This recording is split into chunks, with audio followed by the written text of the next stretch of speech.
Hey everyone, it's Cast a Spell, and today we're doing a step-by-step video on how to set up your candle magic. All right, I do have 5 steps that anyone can easily grasp. Honestly, when it comes to these steps, obviously there's more in the devil's in the details. Okay, so the devil's in the details with these steps, and I will do my best to incorporate as much information as I can within each step, because I want there to be a clear understanding so that everyone can actually work with it within their own magic. Okay, and when it comes to candle magic, there's always a formation to how to work with candles, and remember, they're tools. Okay, so don't expect just because you did the spell or the candle magic, whatever it is, that it's going to be, that's the manifestation. No, there's steps to this. There's spirits at work. Intent is in play, and it's all part of candle magic. So I want to go into this in a little bit more detail, at the same time giving it some easy steps to follow. Step 1. When it comes to any type of magic in general, you want to know what spirit you're working with, okay? Different spirits like different things. They move differently, depending on the spirit, obviously. So, for example, if I was working with Lakshmi, I understand that she is the spirit of abundance, of health and wealth, and the way that she moves is very similar to water. So when I'm working with Lakshmi, I might want to, use a lotus candle. She is very heavily within the symbol of the lotus. She's also had the symbol of the elephants, the coins, water, milk, things that have a significance of abundance, wealth, and health. If I'm working with Santísima Muerte, I'm going to enjoy giving her skulls and flowers, dead flowers even, alcohol, tobacco, whatever the fuck she likes. She likes a lot of shit, you know what I mean? Depending on which color you're using, what your intent is, and things like that. So spirits enjoy when you get to know them, when you understand them, when you find out what they like. They love to be adorned. They love to be paid attention to. They love the energy of intimacy. Okay, so when you're working with any type of spirit, being intimate with these spirits, and I always reference that, become intimate with these spirits so you can begin to create a relationship with them. Okay, so when you're working with any type of spirit, understand that they do not all move the same. But in this particular video, I'm going to be working with my Papa Legba. Okay, he's the beginning and the end of all my work. The first spirit that I ever worked with came to me as a child, and I never stopped working with him. So I'm going to be working with my Papa Legba, my daddy. That's daddy. So, and I do want to go ahead and put a little shout out. I do have these fixed Papa Legba candles, these road opening candles. He is the one that sits at the crossroads. He is the little child and the old man. And this candle he really, really enjoys. So if you guys are interested in any fixed candles for this particular kind of work, I do have these at a Coke Corner store, and these are pretty badass. I'm not gonna front. Like, every time I burn this, every single time I burn this, shit changes. Okay, shit motherfucking changes. But in this particular spell, I'm going to be using my mini pillars here. So we're going to get started. Step 1, you want to already know what spirit you're working with. Point blank, period. Okay, this is the one that's going to be overlooking your magic, the one that's going to be conducting the work on your behalf, what's going to be assisting the manifestation, what's ahead of the manifestation, things like that. I have other videos that goes deeper into that, but just to keep it simple, we're going to be talking about the steps. So you already have your spirit. Step 2, you're going to want to figure out which kind of candle you're going to be using in order to work with this kind of spirit. So again, I already showed you, if I'm working with Santísima Muerte, skull candles will be a really good thing. For Papa Legba, red and black, he enjoys red, black, and white, honestly. But I have these red and black ones, and I have 4 of them. Okay, so why I have 4? 1 for each direction of the crossroads, north, east, south, and west. Okay, that's why I have 4. So there's a reason behind everything that I'm doing when I'm working with him. So I guess step 2 will encompass what type of candle you're going to be using, the color of the candle, how many candles, because there's certain spells and there's certain spirits that require 7 white candles. You know what I mean? There's certain things for certain spirits and for certain manifestations. So becoming more intimate, becoming more close to these spirits, you're going to figure that out real quick. So step 3, this is when we can start fixing our candles.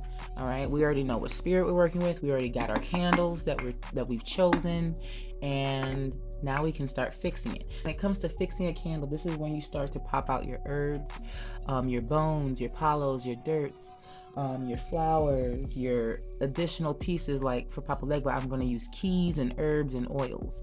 Like he enjoys his keys, he enjoys particular herbs, and he enjoys road opening oil as well. Not just the things you want to add on to the candle, but this is when you can carve into your candle. If you have petitions or pieces of paper or things you want to tie on with rope and string and things like that that are incorporated in your spell, this is when you want to do it. After you've carved and dressed them and fixed them and things like that, this is when you want to incorporate all the fixings. Okay, it's spell work is like cooking, y'all. It's like cooking, and you gotta whip it up in the pot. You gotta whip it up, so and enjoy it. Like the spirit of how you even do your candle magic makes a difference. It makes one hell of a difference. Like the more energy you have to put into your magic, the more happiness or whatever kind of manifestation. If you have you're trying to kill something, and per se, if you're trying to kill something, that hatred, that energy that goes into the spell work is a part of it. You want to make sure that you incorporate that into your work. If you have I got some right here. If you have like a love spell, like if you want to use figure candles, I also have these as well. Again, a Cold Corner store. I'm gonna always plug my shit. But if you want to do like a love spell or anything like that, that energy that you have towards the particular lover you want to venom, that you want to come to you, put that into your work. Make sure when you put that oil over like the penis candle or the titty candle, whatever you want to call it, whenever you put it, think of them. You know what I mean? When you carve into these candles, carve their name and just think of how much you want that. So it's about what you put into this candle. That's also a fixin', okay? Have you ever tasted some food when someone didn't want to cook and this shit was just not good? That's the energy of the spell work that goes into this. You gotta want this shit. If it's a hate spell, make sure you add that spice of hate. You know what I mean? So it's depending on the type of manifestation, the type of intent that you have. That's what you need to put into this work. When it comes to spell work, I'm intentional, not traditional. Tradition, there's nothing wrong with tradition, but tradition needs to transform. That's just how it has to be. There has to be new tradition. There's a new generation. Like hoodoo, I always talk about hoodoo.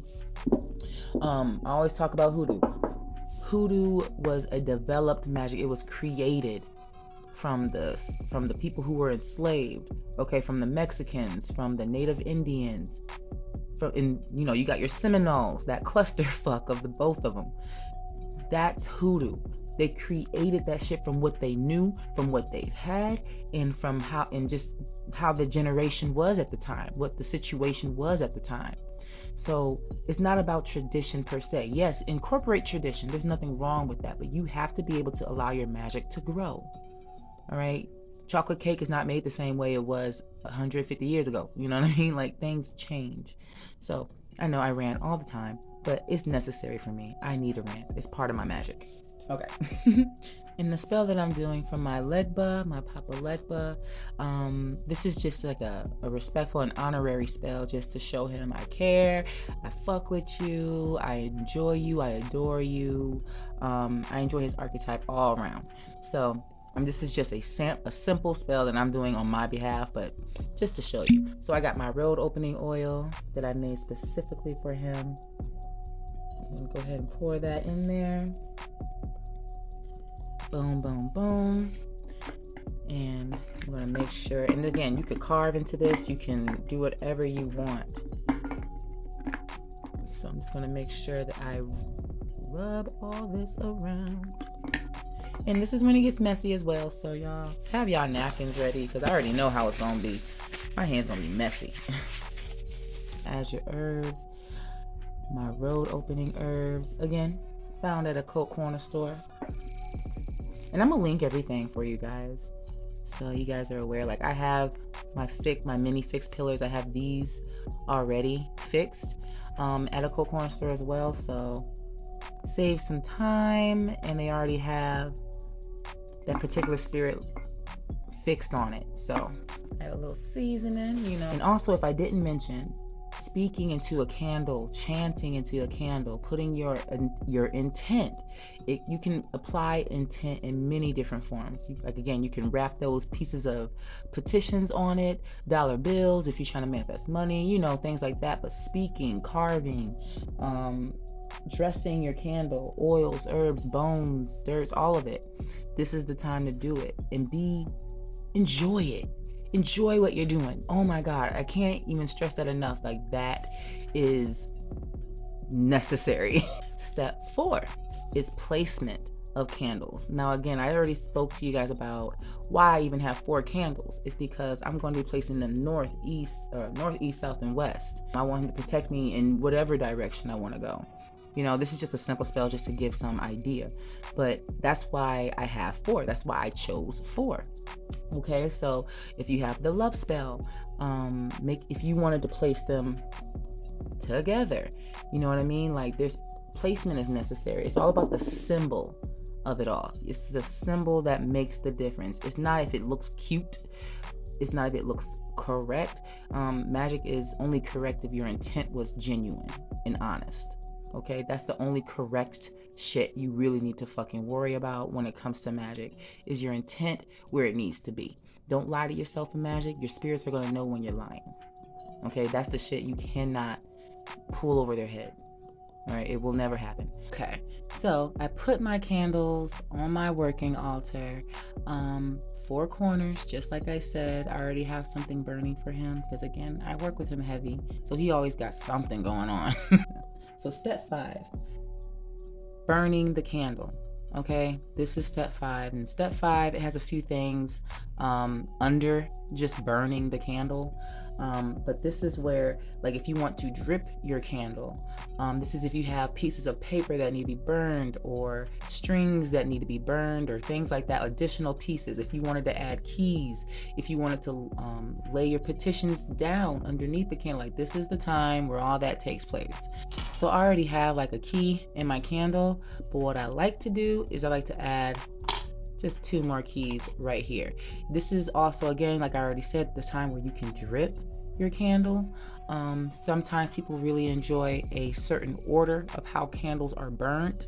If you have more than 1 candle, the spell work needs to be yours. It needs to be between the spirit and you. This is between me and Legba. This is just an honorary spell just to bring his energy in, enjoy it, give it respect and honor and things like that. So, digressing.